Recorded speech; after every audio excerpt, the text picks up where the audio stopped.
कभी सोचा है कि जीवन की वो सबसे मुश्किल घड़ियां जिन्हें हम अक्सर कोसते हैं, असल में हमारे लिए सबसे बड़े तोहफे हो सकती हैं। आज हम इसी गहरे विरोधाभास को समझने की कोशिश करेंगे और जानेंगे कि जिसे हम अपना दुश्मन मान बैठते हैं, वो शायद हमारा सबसे बड़ा गुरु है। जैसे ही हम ये शब्द सुनते हैं, संघर्ष, मन में क्या आता है? अक्सर एक भारीपन सा महसूस होता है, एक तनाव, और शायद एक इच्छा होती है कि बस इससे दूर भाग जाएं। ये एक बहुत ही स्वाभाविक सी बात है। लेकिन क्या हो अगर हम अपनी इस पहली सोच को थोड़ी देर के लिए रोकें और इसके पीछे छिपे हुए असली मतलब को खोजने की कोशिश करें? चलिए इस बात को थोड़ा और खोलते हैं। देखिए, एक तरफ तो वो एहसास हैं जिनसे हम सब वाकिफ हैं, डर, थकान, दर्द, और दूसरी तरफ एक बिल्कुल ही अलग नजरिया है। एक ऐसा नजरिया जो संघर्ष को जीवन की सबसे बड़ी साधना मानता है। साधना मतलब एक ऐसी आध्यात्मिक प्रैक्टिस जो हमें अंदर से निखारती है, जो हमें खुद के और करीब ले आती है। तो असली सवाल यही उठता है कि ये संघर्ष है क्या? कोई दुश्मन जिससे बचना है, या फिर कोई गुरु जिसे अपनाना है? एक गहरा विचार ये कहता है कि जो इंसान संघर्ष से भागता है, वो असल में अपने ही भाग्य से, अपनी ही असली काबिलियत से दूर भाग रहा होता है। मतलब सीधी सी बात यह है कि हमारी असली तरक्की और सफलता उन पलों में छिपी हैं जहां हमें लगता है कि बस अब और नहीं हो पाएगा। आसान रास्ते तो हमें वहीं रखते हैं जहां हम हैं, पर ये मुश्किल रास्ते ही हमारी सीमाओं को तोड़कर हमें वहां ले जाते हैं जहां पहुंचने की हमने कभी कल्पना भी नहीं की थी। तो सवाल ये है कि क्या हम उस सफर पर निकलने के लिए तैयार हैं? ये एक लाइन हमारे पूरे नजरिए को बदल सकती है। ये हमें सिखाती है कि संघर्ष कोई हमें तबाह करने वाली ताकत नहीं है, बल्कि ये तो एक बनाने वाली शक्ति है। बिल्कुल एक कलाकार की तरह जो हमारे किरदार को तराश कर उसे एक नया और ज्यादा मजबूत आकार देती है। तो आखिर ये बनाने वाली शक्ति काम कैसे करती है? ये कोई शांत और आरामदेह प्रक्रिया नहीं है, बिल्कुल नहीं। ये एक बहुत ही सक्रिय और कह सकते हैं कि परिवर्तनकारी प्रक्रिया है। ठीक वैसे ही जैसे आग या किसी मूर्तिकार के औजार काम करते हैं। एक पल के लिए कल्पना कीजिए, एक सुनार है और उसके हाथ में सोने का एक टुकड़ा है जिसमें बहुत सारी मिलावट है। अब उसे शुद्ध करने का एक ही तरीका है, उसे आग में तपाना। यह प्रक्रिया बहुत कठिन है, पर इसका जो नतीजा है वो अनमोल होता है।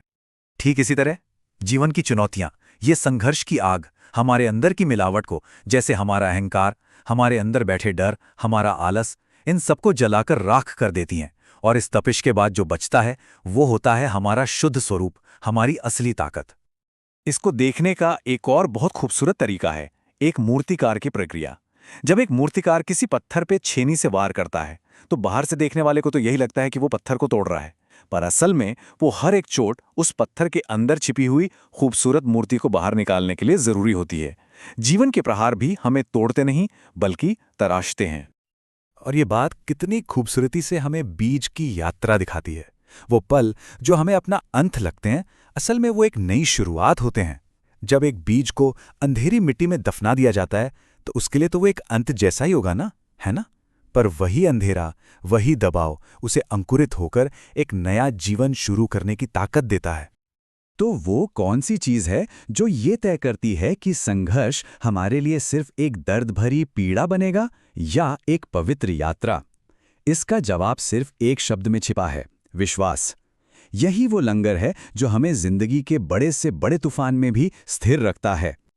देखिए, विश्वास का ये मतलब बिल्कुल नहीं है कि मुश्किलें नहीं आएंगी या सब कुछ हमेशा हमारी मर्जी से ही होगा। इसका असली मतलब है जीवन की पूरी प्रक्रिया पर एक गहरा भरोसा रखना। ये मानना कि हर एक घटना, चाहे वो हमें अच्छी लगे या बुरी, वो हमें कुछ सिखाने और हमें आगे बढ़ाने के लिए ही हो रही है। असल में हर संघर्ष हमारे विश्वास की एक परीक्षा ही तो है। ये बस ये परखता है कि हमारा भरोसा टिका किस पर है, बाहरी हालातों पर जो हमेशा बदलते रहते हैं, या फिर जीवन की इस पूरी प्रक्रिया और उस अनजान शक्ति पर जो हमेशा हमारे साथ है। और ये कोई बस बैठे बैठे मानने वाला विश्वास नहीं है, बल्कि एक सक्रिय ऊर्जा है। सोचिए उस पल के बारे में जब किसी ने पूरे भरोसे के साथ कोई कदम उठाया हो और ऐसा महसूस हुआ हो जैसे पूरी कायनात उसकी मदद के लिए आगे आ गई हो। बस यही है विश्वास की असली शक्ति। लेकिन इस पूरी यात्रा का, इस सारे संघर्ष का आखिरी लक्ष्य क्या है? क्या ये सिर्फ दुनिया में कुछ हासिल करना है? नहीं, असली मंजिल इससे कहीं ज्यादा गहरी और कीमती है। यहाँ एक बहुत बड़ा फर्क समझना जरूरी है। बाहरी सफलता जैसे कि पैसा, शोहरत या कोई बड़ा पद, ये सब आज है कल नहीं, ये हमेशा बदलता रहता है। लेकिन आंतरिक सफलता यानी मन की शांति, एक ठहराव और संतुलन, एक बार अगर इसे पा लिया तो ये हमेशा साथ रहती है। असली जीत यही है। संघर्ष के सफर के असली फल यही हैं। ये कोई बाहरी इनाम नहीं, बल्कि वो अंदरूनी गुण हैं जो हमें हर हाल में शांत और स्थिर रहने की ताकत देते हैं। यही हमारी सच्ची दौलत है। तो हम इस अंदरूनी शांति को पाते कैसे हैं? इसकी चाबी है प्रतिरोध छोड़ने में और स्वीकार करने में। देखिए, संघर्ष तभी तक महसूस होता है जब तक हम हालातों से लड़ते हैं, उनका विरोध करते हैं। जिस पल हम लड़ना बंद करके उन्हें स्वीकार कर लेते हैं, बस उसी पल एक जादुई बदलाव आता है।